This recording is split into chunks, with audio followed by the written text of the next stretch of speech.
주의 성실하심으로 다윗에게 맹세하신 그 전의 인자하심이 어디 있나이까. 주는 주의 종들이 받은 비방을 기억하소서. 많은 민족의 비방이 내 품에 있사오니 여호와여, 이 비방은 주의 원수들의 주의 기름 부음 받은 자의 행동을 비방한 것이로소이다. 아멘. 우리 기독교인들이 자주 하는 말 중에 하나가 모든 것이 하나님의 계획하심입니다 라는 말입니다. 이 말은 하나님께서 온 우주 만물을, 그리고 인류의 역사를, 또 작게는 우리 한 사람 한 사람의 인생의 걸음을 하나님의 뜻 가운데 인도해 가심을 믿는다라는 아주 중요한 신앙 고백이라고 할 수 있습니다. 그러나 때로는 이 엄청난 신앙 고백이 정말 말할 수 없는 고통의 시간을 보내고 있는 누군가에게는 엄청난 부담감과 상처가 될 수도 있습니다. 모든 것이 하나님의 계획이라는 사실을 부인하려는 것은 결코 아닙니다. 다만 이 말이 지금 칠흑 같은 어둠 속을 걷고 있는 사람들에게는 아무런 격려가 되지 못할 수도 있다라는 것이죠. 우리는 모든 것이 하나님의 계획하심이라는 것을 믿지만, 정말 하나님의 계획하심이었구나 라는 것을 진심으로 고백하게 되는 시점은 어려움의 시간을 다 지나고 나서야 하는 경우가 훨씬 더 많습니다.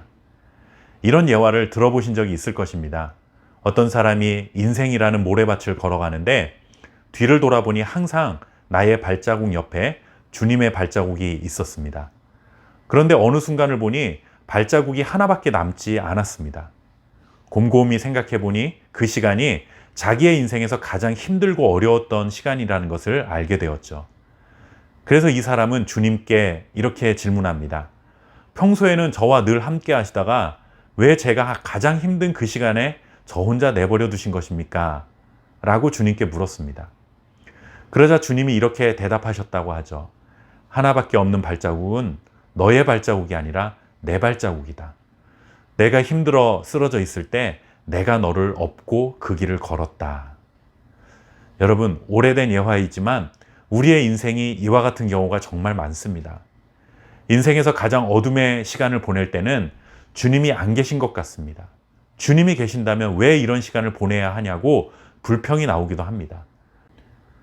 그러나 예화에 등장한 것처럼 그 시간을 지나고 난 후 뒤돌아보니 그때서야 비로소 그 시간 또한 주님의 계획하심이었구나 라고 고백하게 되는 것이죠. 그때서야 감사의 고백을 하는 것입니다. 우리는 항상 앞을 내다보면서 주님의 계획하심입니다 라는 믿음의 고백을 하는 것은 아닙니다. 훨씬 더 많은 경우에는 뒤돌아보니 주님의 계획하심이었습니다 라고 고백하고 깨닫게 되는 것입니다.